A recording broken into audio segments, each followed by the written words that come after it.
Hey there everyone, it's Chris Mack, and today I want to do the next installment of Hey New Gun Owner, and this episode is going to be about ammunition. Let's start off with the bullet itself. This is a brass cased full metal jacket, also known as ball ammunition. And I was talking to a coworker of mine a few months ago, and he thought that when you put this into a gun and you pull the trigger, this whole thing is what leaves the barrel. So there is a casing, which is this part, and then there's the bullet and or projectile that sits in here, and whenever you pull the trigger, this is the part that leaves the barrel, not all of this. This is ejected in some form or fashion. So there is your primer when you pull the trigger, striker or firing pin, depending on what type of gun you have. Strikes primer, causes a explosion here in the casing, which projects the projectile out of the barrel.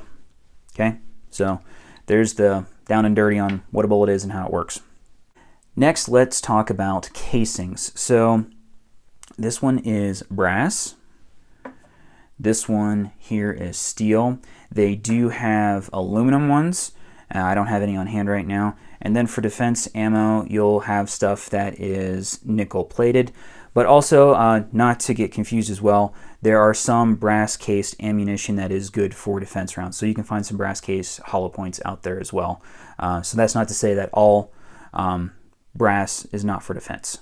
Let's delve into that a little bit more here on what I'm talking about. So when it comes to casings, here's the important things that you need to know. Budget ammunition is going to be aluminum and steel cased.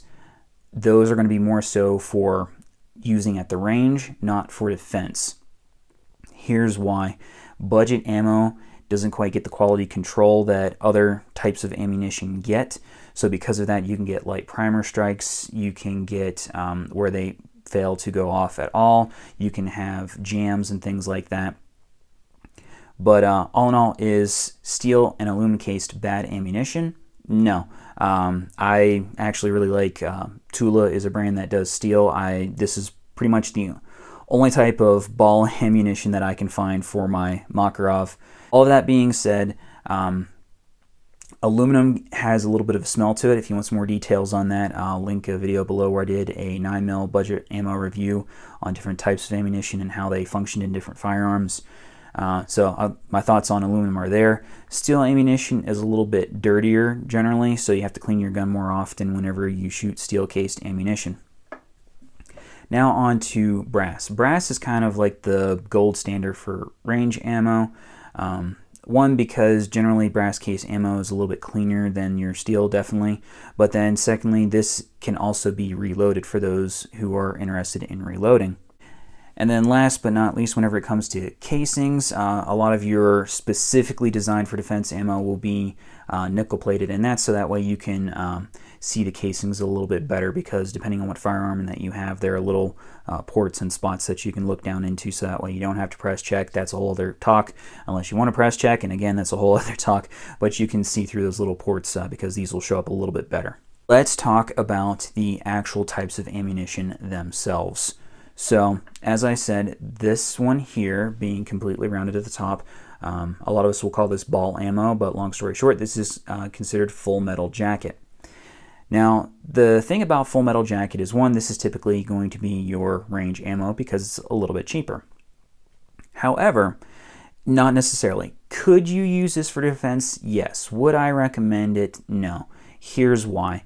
There's a concept known as overpenetration whenever it comes to different types of ammunition. I'm going to link a video down below of John Lovell from Warrior Poet Society. He does a really good talk about how it's kind of a witch hunt, but long story short, at the beginning of it, he does say there are some types of ammunition that are better in preventing overpenetration than others.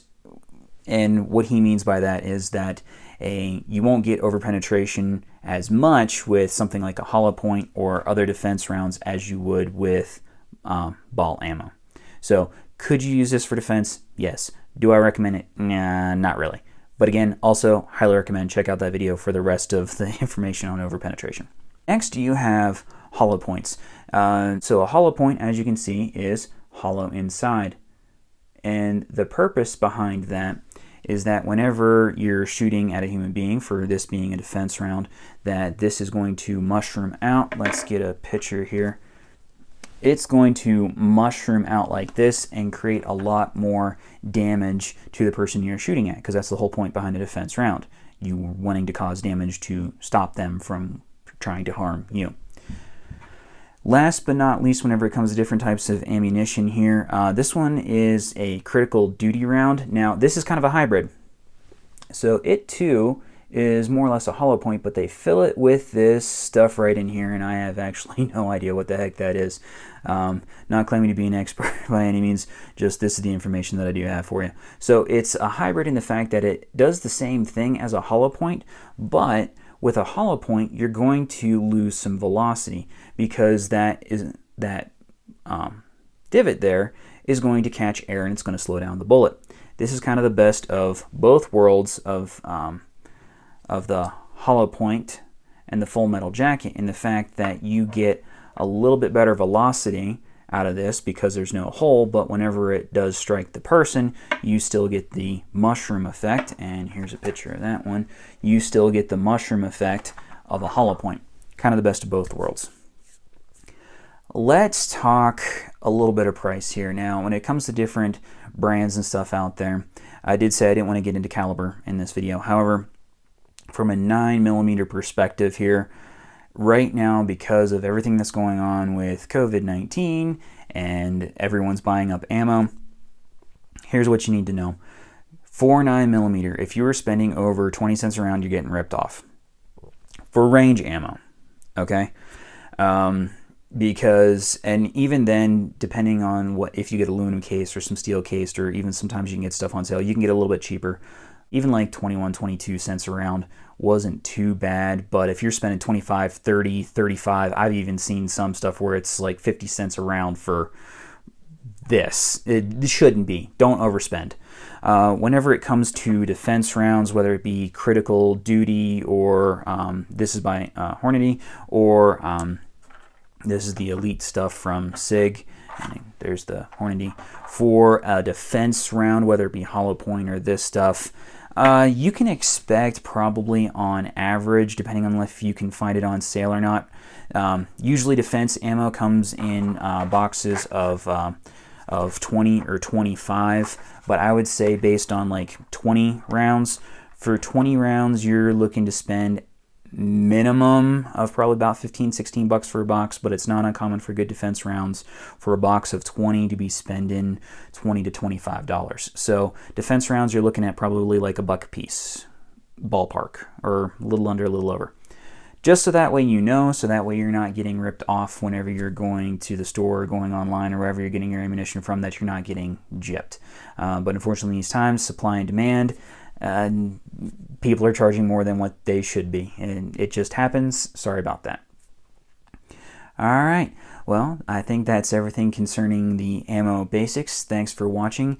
If you did like this video, don't forget to like, comment, and subscribe. And I'm also going to leave a video down below of my personal med kit, because I'm doing giveaways as well. So whenever I hit 450 subscribers, there will be a giveaway. Watch that med kit video, get some more details on that. Thank you so very much for watching, and as always, it's Chris Mack.